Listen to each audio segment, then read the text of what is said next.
Okay, Lab 1, we'll have some hands-on experiment on aseptic biosafety hood operation as well as clarification method. So number one, biosafety hood operation. So you've been using the biosafety hoods in our labs, right?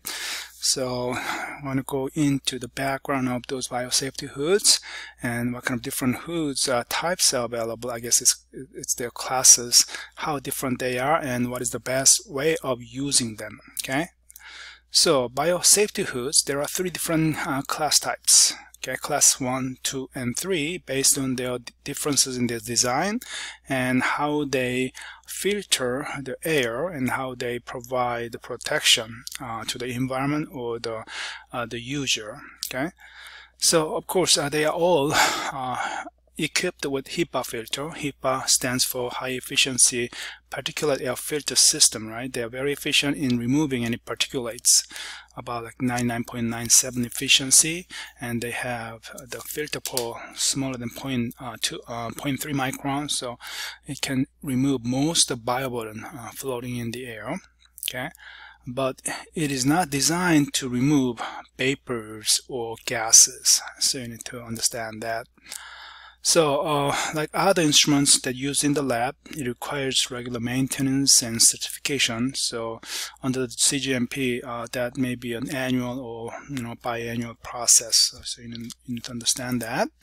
Let's take a look at the class 1 design. Class 1 is the simplest. Okay, so it's a little bit similar to the chemical fume hood that we have in the lab, but it's not as same as that. Okay, the design is kind of similar. Okay, so class 1 biosafety hood, okay, it provides an inward flow of an unfiltered air. So if you look at this diagram, you see that. So the air is flowing in from outside, so the design allows that. Once it flows in, it goes through the bottom of the hood, and then it is pushed up, and then it's coming down, so there should be a HEPA filter there. Okay, so there's a filtration, and there's kind of laminar flow of the air that's happening. Okay, and then some air will be exhausted to outside. Okay, so when the circulated air will be exhausted outside, that air will be also filtered. So you will release a clean air. Okay, so that's the filter, flow and design of the hood. Okay. Then what is the main purpose of this hood? The main purpose of the hood is protection of the operator from whatever you're dealing with inside of this hood. Okay, and then not only the operator is protected, the outside environment will be also protected, because when the air is released from the hood, it will be filtered through the HEPA filter. Okay, so the main the protection is the protection of the environment, okay, as well as the operator. So how about the materials that are being used inside the hood? There isn't much protection, because the air is blown in. It's going to hit the workspace directly. So as far as the materials that are being handled inside the hood, there isn't much protection, because the dirty air coming into the hood, and it's kind of be hitting the materials that are being used inside the hood. So there isn't much protection for the materials that are used inside the hood. Okay, I want you to understand that. And then the class 2 is the design that you are most familiar with, and this is the biosafety hood that we are using inside of the lab. Okay, if you see that design, just like the one we have in the lab. So yes, it is also taking the air in from outside, and then once it's taken in, the design allows the air that's sucked in, it should go through the air hole right at the entrance of the workspace, but it doesn't hit the workspace, so it gets sucked in through the hole, intake hole at the bottom of the workspace actually, and the air will get sucked into the blower, and then it's going to push out, and then it's going to go above the hood, and then it's going to push down. So there's a laminar flow of the filter that's coming down, because the HEPA filter is installed here as well as here. So if you compare type 2 with type 1, this type 2 has double filter system. Okay, one filter, HEPA filter, that's filtering the air that's coming down from the top to bottom here. So by the time it comes down to the workspace, it's going to be a clean air. Okay, so this workspace will be very much protected actually. So the only air that's coming down as a laminar flow will be the clean air. Okay, and then the outside air is not hitting the workspace because the designer allow the air, the dirty air coming in, and then when it comes in, it goes down through the bottom hole and it's pushed through the bottom part of the hood, and it's going to be pushed up. Okay, so as far as the protection is concerned, yes, there's a face shield, so the operator standing outside or sitting outside will be protected from whatever the materials that you're using, as well as the materials that you are using inside of the hood will be protected because they are exposed to the clean air. So it's a double protection that is provided by the class 2 biosafety hood. So that's the main difference. So that's why we use this, because not only your safety is important when you deal with the biosafety hood, class 2 operation, also the materials that you are handling inside the hood should be protected, because those are probably, the materials that should not be contaminated with the dirty air, dirty particulates. So those should be the sterilized materials. So double protection by the class 3. Okay, I'm sorry, class 2. And then finally, the class 3 is the most extreme protection, okay, that you can provide. So if you look at it, it's gas tight hood. Basically, there's no opening except through this door chamber, and then this door chamber can create kind of vacuum environment. So before you open the door to bring in your material, you can turn on the vacuum pool, so this chamber will be vacuumed, and then there's a double door, one door on this side, another door to this side where it's connected to the hood.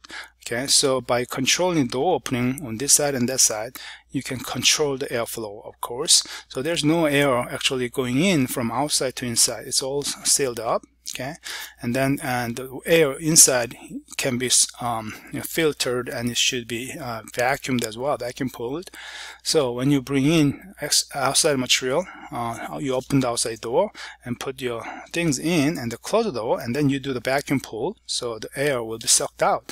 And then once that's done, and you can open the door on this side through the glove compartment. Okay, and then you pull the things into your workspace, and then of course you will close the door and do the vacuum circulation again, so it's all airtight, and you do whatever you need to do. And once that's done, again, you can open the door on this side to bring your completed work there into this chamber, and close the door, and you do again vacuum pull, and then once that's done, you can bring your things outside through this door.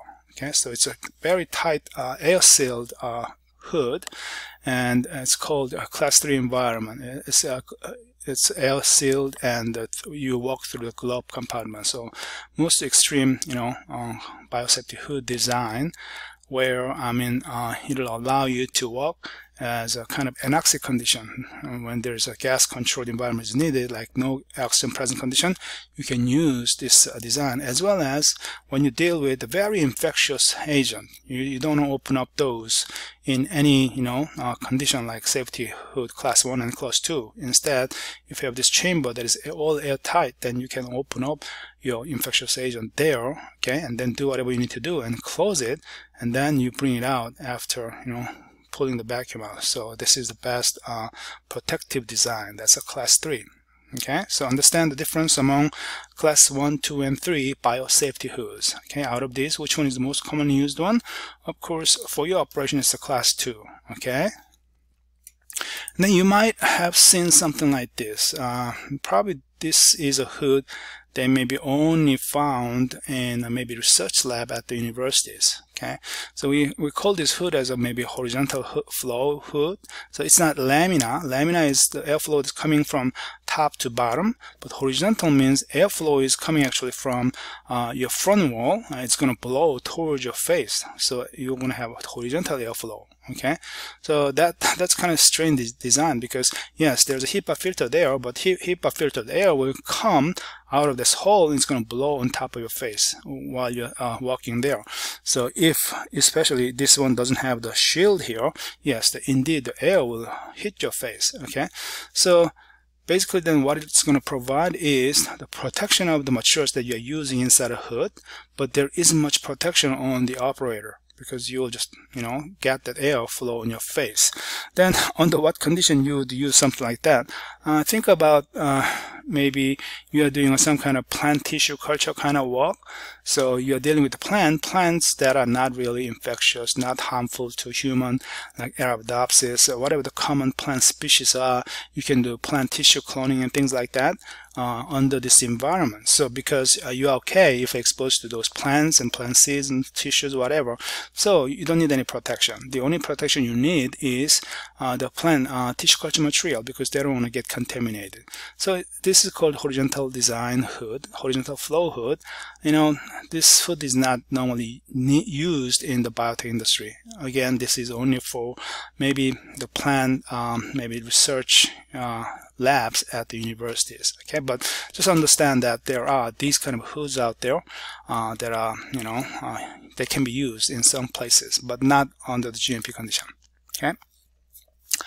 So since you are often using this class 2 design of biosafety hood, I want you to understand what is the best way of using those. Okay, so before you use it, the first step is turn on the flow of the hood. So there is a blower turning on switch somewhere, right? You can turn it on. So let it run on that blower about at least 15 minutes. So during that time, what's going to happen? Whatever the materials, dust and particulate that's been settled in your work environment will be stirred up and being circulated. So you're creating some circulation of the air. Through that, you can create some cleaning effect. Okay, during this 15-minute time. Okay, and also during the time, you can spray your work area with sanitizers like 70% ethanol or 5% bleach. Okay, so the floor and then side walls and the front walls should be thoroughly well sprayed and thoroughly well wiped up. Okay, so you will do the wiping during the time. So when you wipe things, of course, you need to probably use lint-free wipes, and then you only use maybe one wipe, unidirectional wipe, and you fold it. Unused the side of the wipe will be used the next stroke. So you have controlled wiping process, right? So that happens during the 15-minute time points. Okay, so once that's done, then you're gonna place your supplies in the cabinets. Again, how we do that? You have to do that aseptically by maybe spraying sanitizers on them and bring them in after sanitizing them. Okay, and then always use mechanical pipette aids if you are pipetting inside of the hood. Okay, you don't want to use manual pipette or mouth pipette. That's what it means. You have to use something mechanical. So you're not going to bring in any contaminants from outside. Okay, and then you're not going to use any open flames like Bunsen burners or alcohol lamps inside of a biosafety hood, because the hood design, if you use those flames inside, it's kind of dangerous because there's a constant airflow, that will hinder the flame. So flame can get sucked in the hot